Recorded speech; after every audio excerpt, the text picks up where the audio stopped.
मोनिका 15 वर्षाची असताना तिला तिच्या आई-बाबांनी एका ऑर्केस्ट्रा मालकाला विकलं होतं.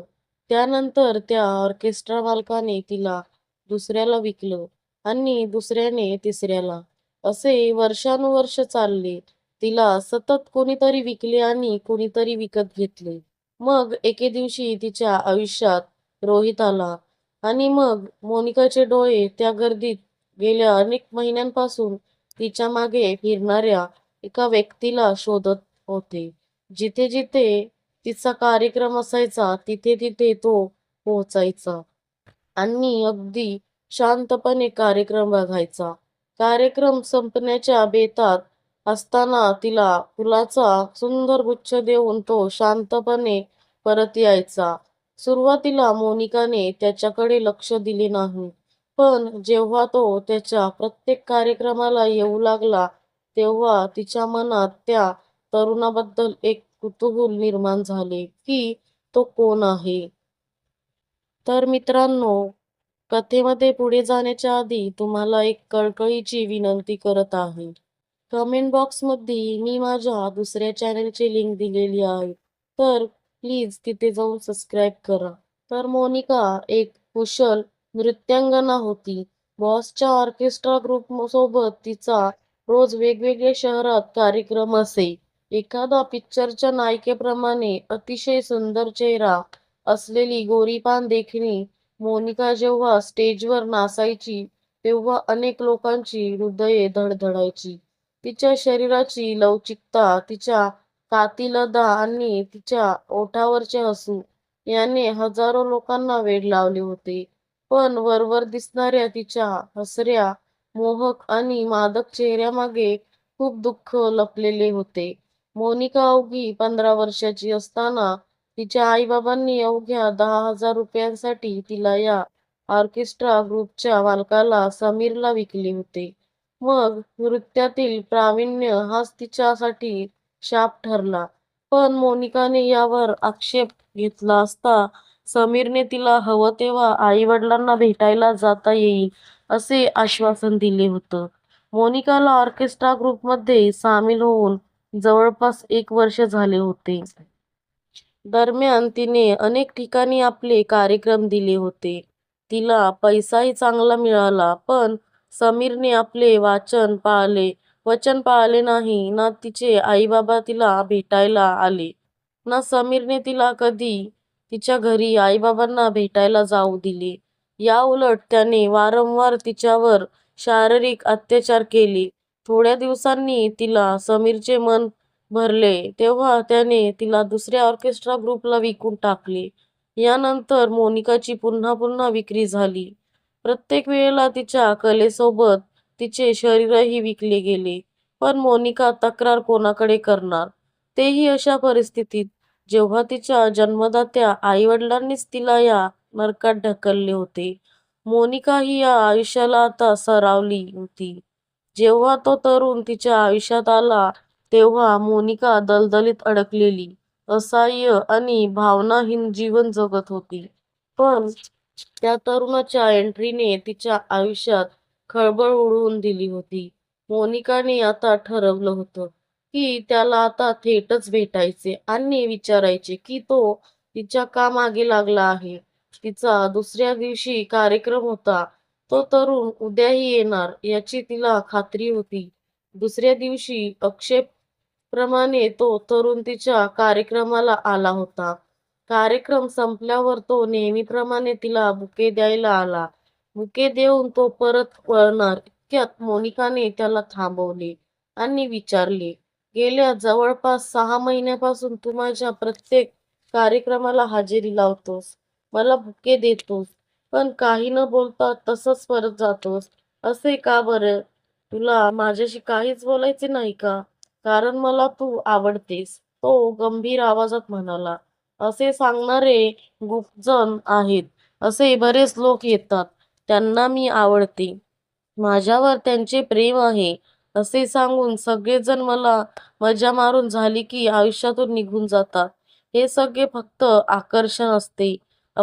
अल्पकाळाची मजा असते, जी काळाच्या ओघात मावळते." मोनिका नाराजीच्या सुरात म्हणाली, नाही तसं नाहीये. माझे तुझ्यावर मनापासून खरे खरे प्रेम आहे आणि मला तुझ्याशी लग्न करायचे आहे. तुला माझ्या आयुष्याचा हिस्सा बनायचे आहे. तो तरुण काकुळतीला येऊन म्हणाला.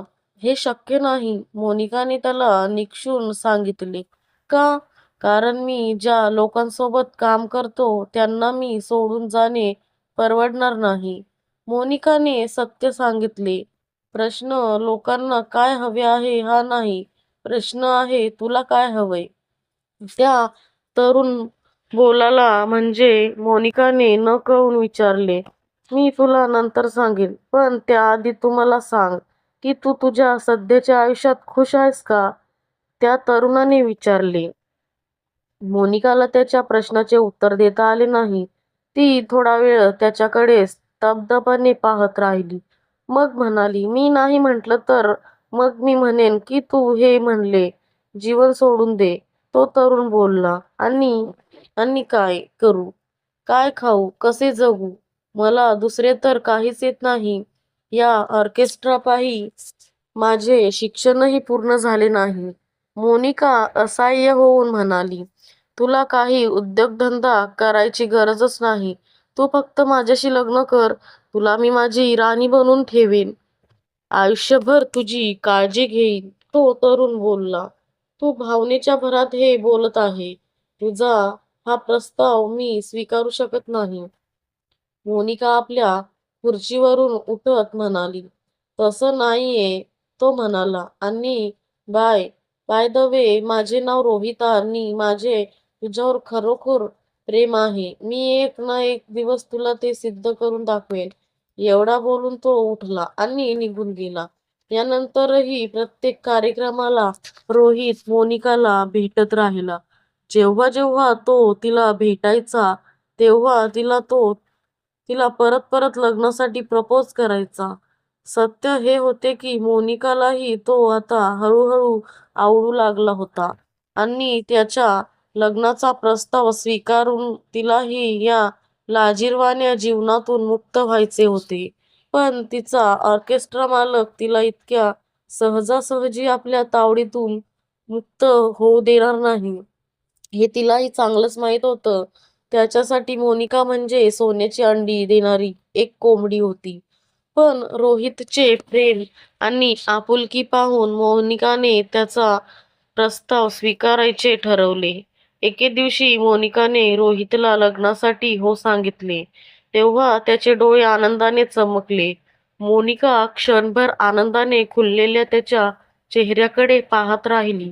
मग गंभीर स्वरात म्हणाली, पण रोहित, माझा ऑर्केस्ट्रा मालक मला इतक्या सहजासहजी सोडणार नाहीये. त्याने मला भरपूर पैसे देऊन विकत घेतले आहे. त्याचे पैसे वसूल झाल्याशिवाय माझी सुटका नाही. मी त्याला विचारलेली किंमत देईन आणि तुला त्याच्याकडून विकत घेईन. रोहित क्षणाचाही विलंब न लावता म्हणाला, ठीक आहे, बोलून बघ. कदाचित तो हो म्हणेल.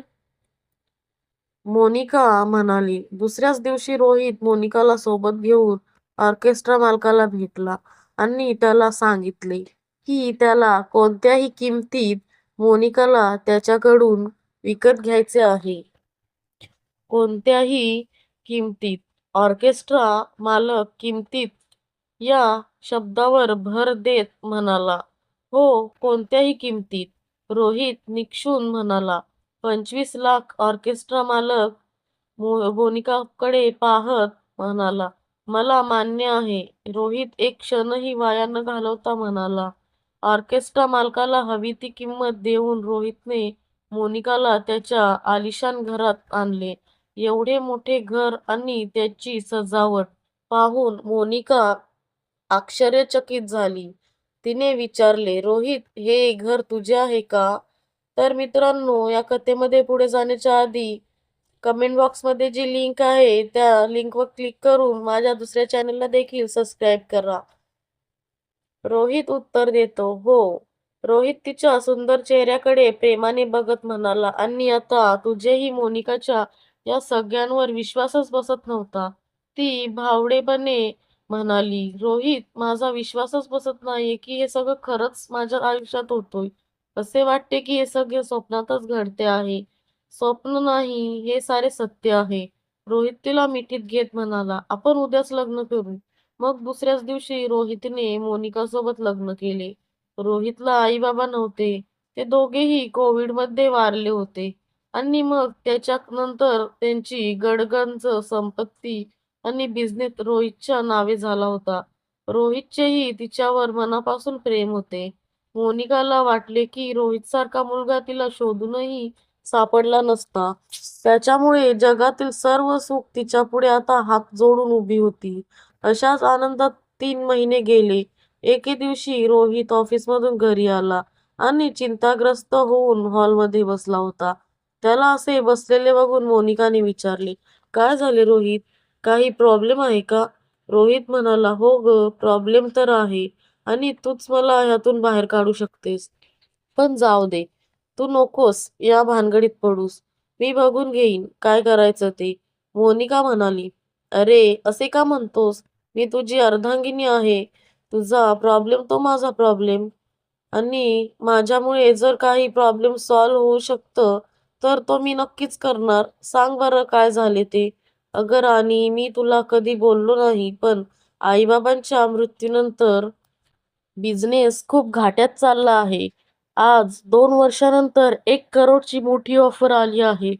पण समोरच्या पार्टीची मागणी खूप विचित्र आहे." "जाऊ दे." रोहित नाराजीच्या सुरात म्हणाला, "अरे पण राजा, सांग तरी काय झालंय ते. आणि असा बरा मी बिझनेस बाद होऊ देईन." मोनिकाचा धीर आता सुटत चालला होता. यावर रोहित म्हणाला, "तू आता आग्रहच करते आहेस म्हणून तुला सांगतो. समोरच्या पार्टीच्या मालकाला तुझ्यासोबत एक रात्र घालवायची आहे." "काहीतरीच काय? डोकं बिकं फिरले की काय?" "अरे, तुझी लग्नाची बायको आहे मी." अंगावर पाल पडल्यासारखी मोनिका ओरडली. "तू माझी बायको आहेस म्हणूनच मी तुला हे सांगत नव्हतो. तुला म्हटले होते ना की ह्यात तू पडू नकोस म्हणून. मी उद्याच त्यांना नाही म्हणून सांगतो. जाऊ दे ऑर्डर गेली तर. जास्तीत जास्त काय तर माझा बिझनेस बंद होईल." "होऊ देत." असे म्हणून रोहित डोकं पकडून बसला. मोनिकाच्या जीवाची आता घालमेल सुरू झाली. तिला रोहितला असे अडचणीत सापडलेले बघवेना. ते देखील त्याच्या बाजूला बराच वेळ विचार करत बसली. अखेर तासाभरानंतर मनाचा हिया करून बोलली, "रोहित, माझ्या एका रात्रीच्या बलिदानामुळे आपला डबघाईला आलेला बिझनेस वाचत असेल तर मी तयार आहे." रोहितने आपली मान वर करून तिच्याकडे बघून म्हणाला, "खरंच मोनू, माझ्यासाठी तू हे करशील?" जड अंतकरणाने मोनिका म्हणाली, "हो." त्यानंतर लगेच दुसऱ्याच रात्री रोहितने मोनिकाला दुसऱ्या कंपनीच्या मालकासोबत पाठवले. रोहितला ती ऑर्डर मिळाली. पण 2-4 दिवसानंतर पुन्हा तोच प्रकार घडला. यावेळी मात्र रोहितने मोनिकाला थेट समोरच्या पार्टीच्या मालकाकडे जाण्यास सांगितले. तो म्हणाला, "कधी-कधी तुम्ही माझ्या व्यवसायाशी संबंधित श्रीमंत लोकांना भेटले पाहिजे." "काय बोलतोयस रोहित तू हे?"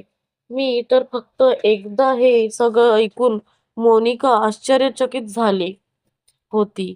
रोहित गोड आवाजात गोड म्हणाला, "हे बघ मोनिका, जर तू असं केलंस नाही तर आपल्या कंपनीला मोठमोठ्या ऑर्डर मिळतील, ज्यामुळे आपल्याला करोडोंचा नफा मिळेल. आजकाल हे सगळे खूप कॉमन आहे. एक पत्नी म्हणून तुला तुझ्या पतीला त्याचा व्यवसाय वाढवण्यासाठी मदत करणे हे तुझे कर्तव्य नाही का? आणि तू काही हे पहिल्यांदाच करत नाही ना आहेस. तुला तर सवय आहे या सगळ्यांची." हे सगळे ऐकून मोनिका आता सुन्न झाली होती. "तुला तर सवय आहे ह्या सगळ्यांचीच." असे बोलून रोहितने तिच्या दुखऱ्या नसेवर बोट ठेवले होते. जे वेदनादायी आयुष्य ती मागे ठेवून आली होती. रोहित तिला त्याच आयुष्याची आठवण करून देत होता. तिला त्याच आयुष्यात परत ढकलत होता. त्याचे खरे रूप आता तिच्यासमोर आले होते. तिच्याशी लग्न करण्यामागे काय डाव होता ते आता तिच्या लक्षात आले होते. पण ती काय करू शकत होती? काय नाही. मोनिका एक मजबूर असहाय्य अबला होती. ठीक आहे, ती उदास मंद हसत म्हणाली. रोहितने मग एका व्यक्तीला आपल्या घरी आणले आणि इच्छा नसतानाही मोनिकाला त्याला खुश करणे भाग पाडले. मग हा प्रकार चालूच राहिला. रोहित रोज कुठल्यातरी श्रीमंत व्यक्तीला सोबत घेऊन यायचा आणि मोनिका त्याला खुश करायची. मोनिकाला नंतर कळले की प्रत्यक्षात रोहित तिचे सुंदर रूप, सुंदर शरीर त्याच्याकडे सोपवण्यासाठी त्याच्याकडून मोठी रक्कम घेत होता. मोनिकाला आधी तिच्या आई-वडिलांनी विकले, मग वेगवेगळ्या ऑर्केस्ट्रा मालकांनी तिला वारंवार विकले आणि आता तिचा नवरा देखील विकत होता. पण आता ती काही करू शकत नव्हती. त्यात एके दिवशी तिला माहीत पडले की ती प्रेग्नेंट आहे. मोनिकाने फार खुश होऊन ही गोष्ट रोहितला सांगितली. तिला वाटले की बाळाची गोष्ट ऐकल्यावर तरी रोहित हा सारा खेळ थांबवेल. पण तो म्हणाला, "मोनिका, काय घाई आहे ग बाळाची? अजून थोडे दिवस आपण मजा करूयात. आणि काय माहिती ग हे बाळ कुणाचे आहे? आपण तुझे अबॉर्शन करूयात." अबॉर्शन हा शब्द ऐकताच मोनिकाच्या अंगाला दरदरून घाम फुटला. तिने बाळासाठी रोहितला खूप विनवण्या केल्या, पण त्याचा काहीही फायदा झाला नाही. रोहितने तिच्या मनाविरुद्ध तिला डॉक्टरकडे नेऊन तिचे अबॉर्शन केले. मोनिकाला असे वाटले की तिचे काळीजच कुणीतरी काढून नेले. अबॉर्शनची प्रोसिजर झाल्यावर ते दोघे जेव्हा घरी आले, तेव्हा रोहित तिला म्हणाला, "तू आता 2 दिवस आराम कर. आज रात्री मला एका पार्टीला जायचे आहे. मी उद्या सकाळीच येईन घरी." आता मग तो रात्रीच पार्टीला निघून गेला. पण मोनिकाचे त्याच्याकडे अजिबात लक्षच नव्हते. ती आता एखाद्या निर्जीव बाहुलीसारखी झाली होती. रात्र उलटली. सकाळी रोहित पार्टीहून घरी आला. बेडरूमवरचा दरवाजा आतून बंद होता. त्याने बराच वेळ दार ठोठावले, पण आतून मोनिकाचा काहीच प्रतिसाद नव्हता. शेवटी रोहित नोकराच्या मदतीने दरवाजा तोडून आत आला. मोनिका अस्ताव्यस्त अवस्थेत पडली होती. तिची डाव्या हातची नस कापून तिने प्रयत्न केला होता. आता मोनिका तिच्या बाळापाठोपाठ त्याचा शोध घेण्यासाठी अनंताच्या प्रवासाला निघून गेली होती. तिचे निष्प्राण शरीर बेडवर पडले होते, पण जणू रोहितला विचारत होते, "आता कुणाला विकशील मला?" तर मित्रांनो, तुम्हाला ही कथा कशी वाटली ते कमेंट बॉक्समध्ये नक्की कळवा. अशाच छान छान कथा ऐकण्यासाठी माझ्या दुसऱ्या चॅनेलला देखील सबस्क्राईब करा. धन्यवाद. तुमचा एक सबस्क्राईब खूप मदत करू शकतो.